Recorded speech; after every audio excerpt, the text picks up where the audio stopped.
Good morning. I love you.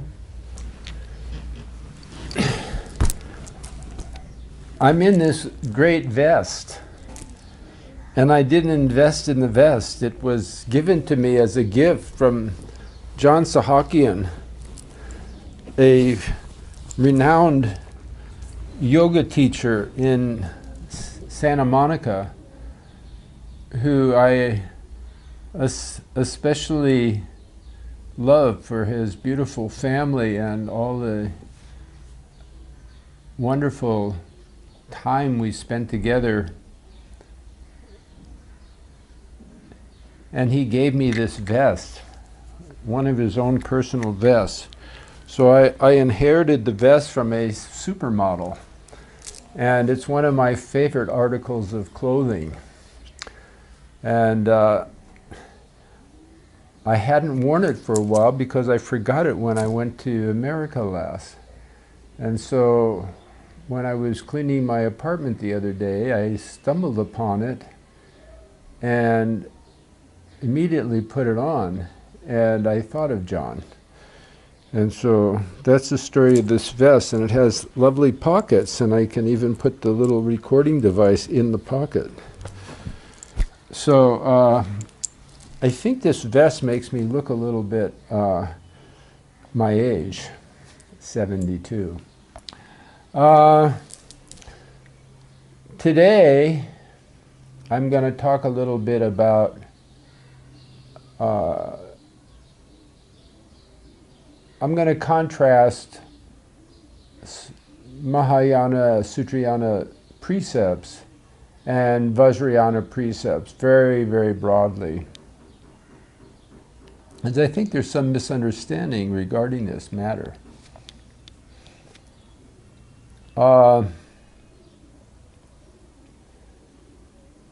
Very basically, we all know that precepts are rules governing conduct. And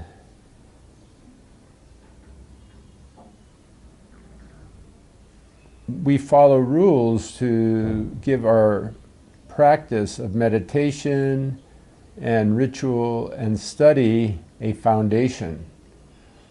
So precepts are extremely important, just like the foundation of a building is very, very, very important.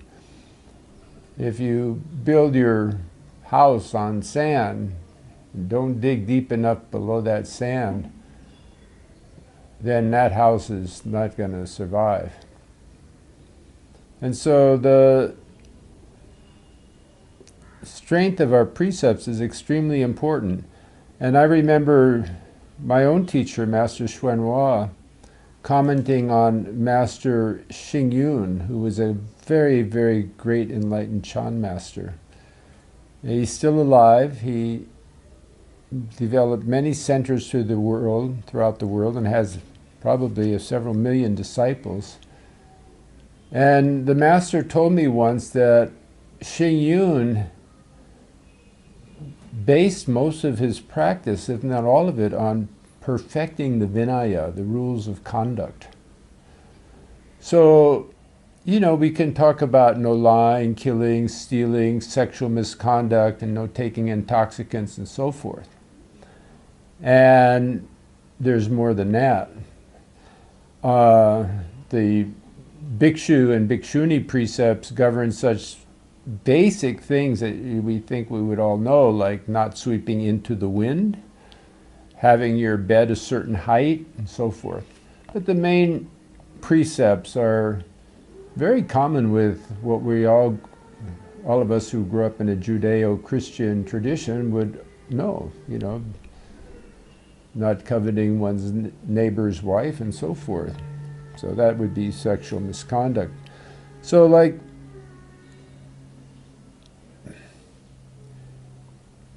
the precepts are the cornerstone of practice, us on all levels. And like I just said, the master commented that Master Xing Yun perfected the Vinaya. I find this extremely interesting, and it's something I've thought about a lot. Although I practiced the mantra path, I did maintain precepts too. And there are many, many layers of maintaining precepts. And one of the things we have to understand when we're talking about precepts is that there is no way that we can follow precepts by the letter and expect to become enlightened.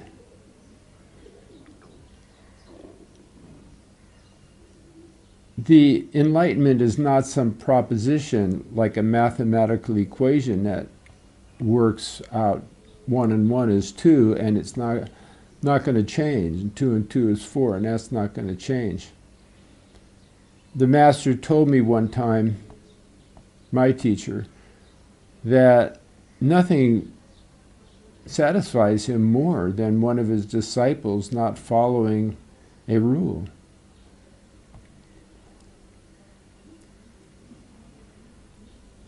And I myself have had the benefit of knowing what that meant, not following a rule, and being happy that when I didn't follow it. And I've also seen the consequences of following a rule and being chastised for following it. I can give an example of something very, very simple of what I mean. One time, the great master I was just talking about, Master Xing Yun, was touring our monastery. He visited for the first time City of 10,000 Buddhas.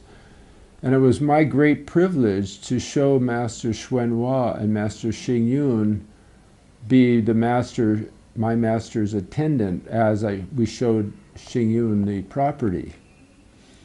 And when we entered the Buddha Hall of Tathagata Monastery, the men's quarters,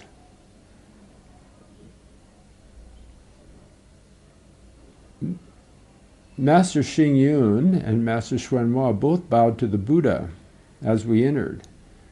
And I was the attendant, so I was just standing beside the master as they bowed. But then I saw, oh, they're bowing, so I should bow too. And I, prompted by seeing them bow, bowed. And I received such a dirty look from my teacher for doing that. And I realized immediately that I had made a mistake. I was in the capacity of a guide, an attendant.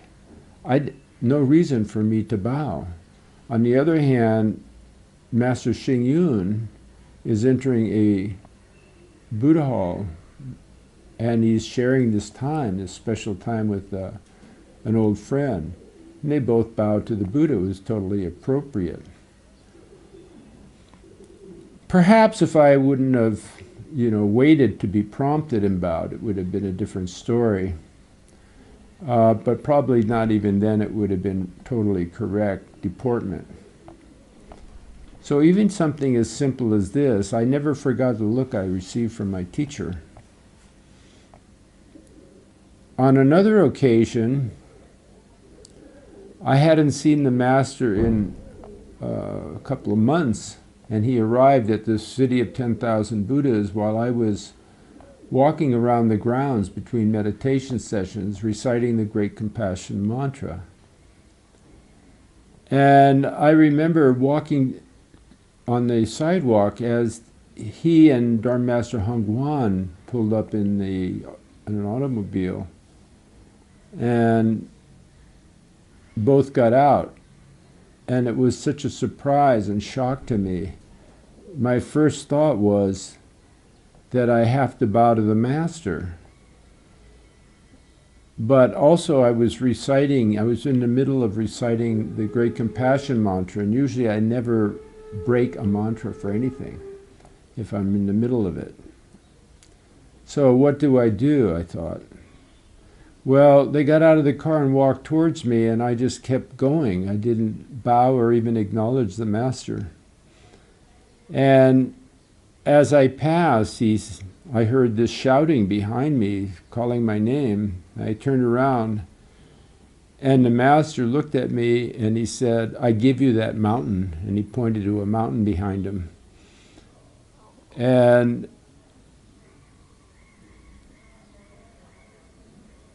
of course, we can see what this means. It means that the master was delighted that I held my practice and didn't break it to bow to him. So we all have to understand that practicing the Vinaya, or the rules of deportment, and practicing any Dharma isn't an equation that works by following it. It's not mathematics. It's life. It's how we live our life. And so there are precepts: no lying, killing, stealing, sexual misconduct, taking intoxicants, and so forth. But these are guidelines how we should live our lives and discipline ourselves within a certain framework. But we can never grasp these rules because there is nothing that is going to work as a proposition. If I do this, this will happen. It's not like that. We're interacting with life, and we have to know when to let go and when to hold on. And so it happens on many, many different levels.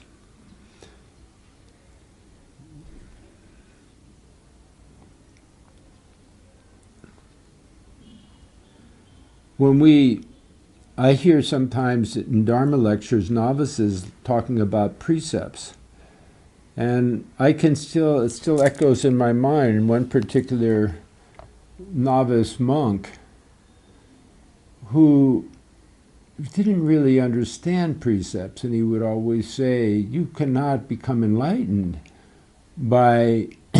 unless you follow the precepts. And you cannot really practice the Dharma unless you follow the precepts." But we have to keep in mind that precepts are discipline. And then I always wondered about this young man. I said, well, what precepts is he following? Precepts are supposed to be discipline. And here's a young man who's talking about no lying, stealing, and so forth as a path to enlightenment. But it begs the question, where is the discipline? This young person who used to echo this in almost every lecture he made, I cannot help but wonder what discipline he's practicing, because he wouldn't lie anyway. He wouldn't kill anyway. He wouldn't steal anyway. He wouldn't commit sexual misconduct anyway. He was a, goody-goody, two-shoes Chinese layman, lay follower of the Buddha. So let me explain something here. This person didn't understand precepts have many different levels. As a monk living in a monastic situation for 10 years with other monks and nuns, female practitioners, I often heard my own teacher admonish us, don't commit sexual misconduct, don't steal, and so forth. Well, we're monks and nuns. Why is he telling us again and again not to commit sexual misconduct, not to steal, not to lie?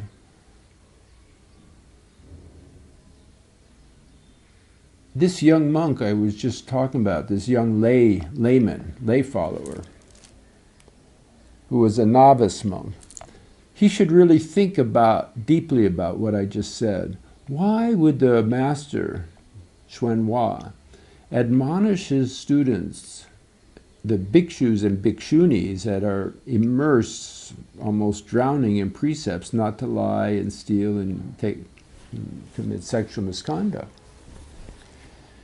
Well, obviously, if you think about it, there's many, many layers.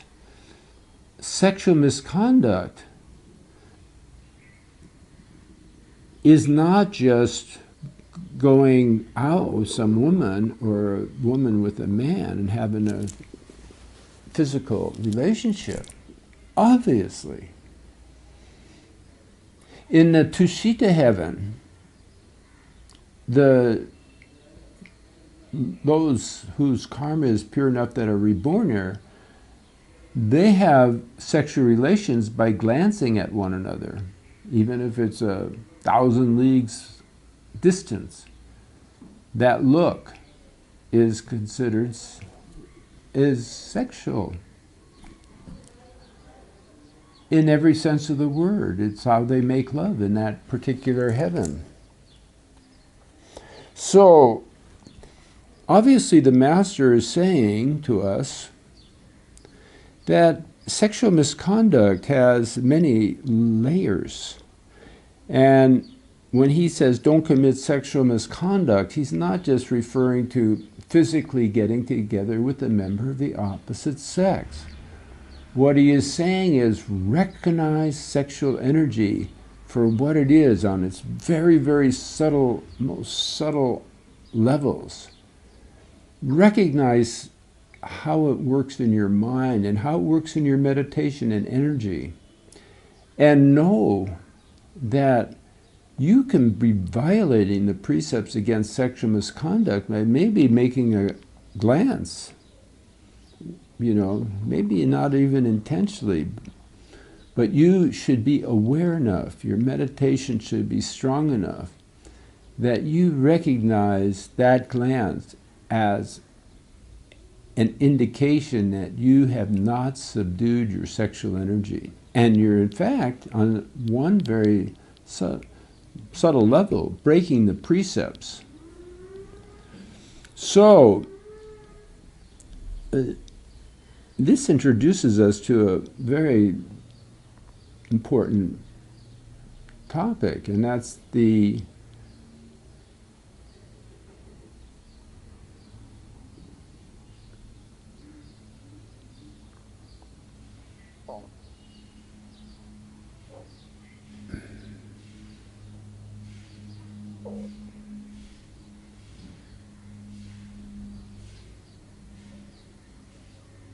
part that meditation plays in helping us recognize sexual misconduct on the mind ground, helping us to create a sensitivity to know when we are breaking the precepts on a level that's going to interfere with our own enlightenment, our own realization of true understanding of the nature of the mind. And so for a monk or a nun, sexual misconduct on the very, very grossest level is not something that they really should be concerned with. And this foolish novice that I can still hear him echoing in my mind, was totally unaware of the fact that his level of keeping precepts is basically useless, because every goody two-shoes in China, without even a basic fundamental understanding of Buddhism, is probably doing the exact same thing he is. And they're better off because they're not making a big thing out of it. If keeping precepts only meant avoiding sexual conduct, well, physical conduct, then you got a lot of people that would be running around enlightened. So it's much more subtle than that. Keeping precepts, and what I've said about sexual misconduct applies to lying, stealing. In the sutras it even says, in one of the sutras it says, in the Vinaya, don't remove one stone from one place to the other. You know, and so one would think, if one doesn't really think, well, why not? Well, on one level, it might be stealing. It might reflect a mind that's involved in stealing on a very subtle level. Although nobody's going to complain and that stone wasn't going to be used for anything.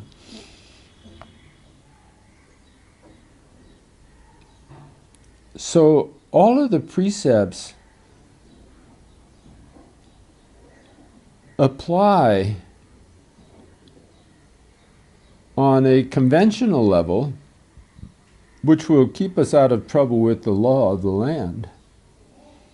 And they apply on a meditational level, whereas if they're perfectly maintained, like Master Xing Yun did, on the most subtle levels of conduct, where the eyes fall, where the hands move, what you pick up and what you say, every word you say. If you can be totally in harmony with the precepts on the most subtle level, then almost you don't have to do anything more than that. That alone is a big enough job to recognize any violation of the precepts on a mental level and avoid doing them. Avoid committing any offenses. So this can be a meditation in itself. And if in addition you do mantras and other forms of meditation, that's the path. That's really going to work. Now, as far as Tantra goes and Vajrayana meditation,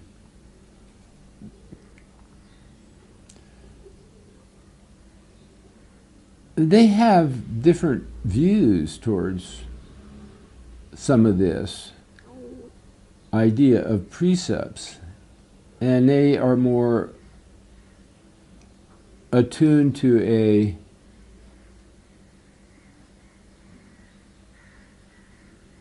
bond between the teacher and disciple. And the teacher may very well tell a disciple to keep the precepts much as they would in a sutra school, but another disciple he might guide in a very different way that may seem like a violation of the precepts.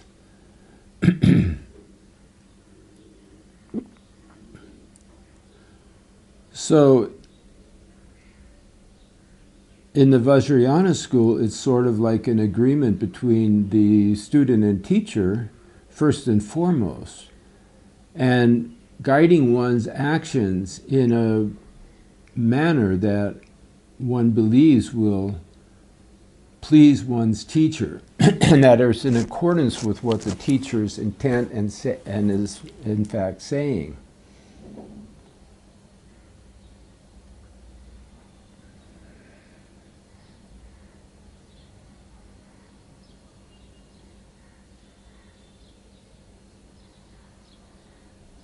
But if one jumps to the conclusion that this means that Vajrayana samayas between teacher and disciple and maintenance of precepts is so very different from the Mahayana or the Sutra school, that's a big mistake, because the teachers of the Mahayana, the Sutra school, also, as I have just described, have very different levels of maintaining the precepts. And so, while the point of departure for a Vajrayana and a Mahayana teacher might be a little bit different, with the Mahayana Sutra school teaching the letter a little bit more authentically than the Vajrayana master, and with a little less emphasis on the guru-disciple relationship. At the beginning, there may be quite a bit of difference between the Vajrayana and the Sutra school master.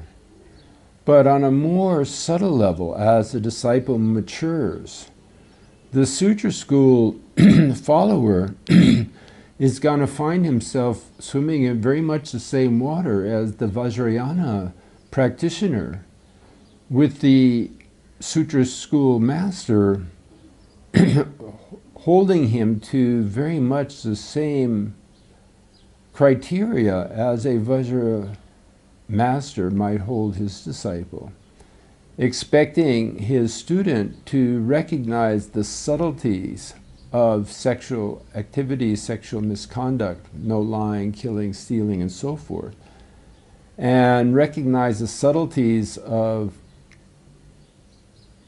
expressing these disciplines,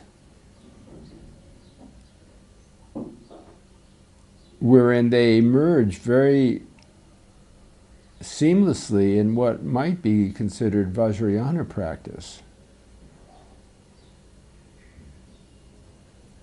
We must keep in mind that whether it's Vajrayana teacher or a Mahayana Sutra school teacher teaching the Dharma, the main aim of any Dharma teaching, including the Vinaya, the precepts, is to break up attachments of the disciple, whatever these attachments may be. Now, there's universal attachments that we all have. You know, sexual desire, greed for material things, desire for fame, and wealth, and all of this. But all these have very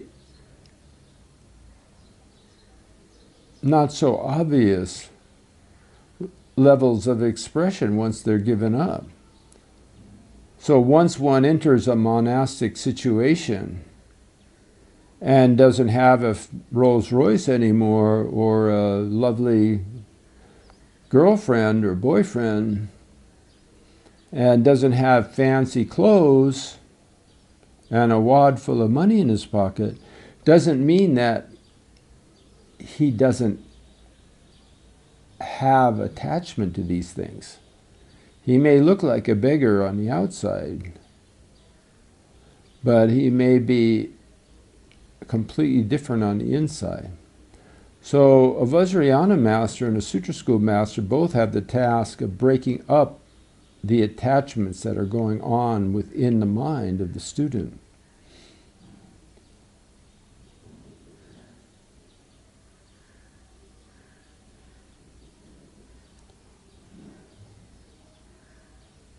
And the tools for doing this for a Sutra school master is the Vinaya and the various levels of Vinaya practice, rules of deportment. The tools of a Vajrayana master is primarily the guru-disciple relationship. So with Vajrayana, it's very essential to have an qualified, very qualified master.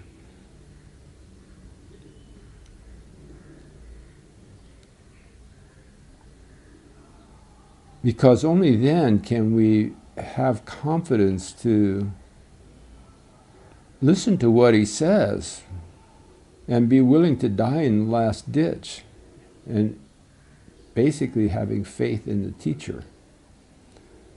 So with the Vajrayana, it's more based on the guru-disciple relationship than anything else.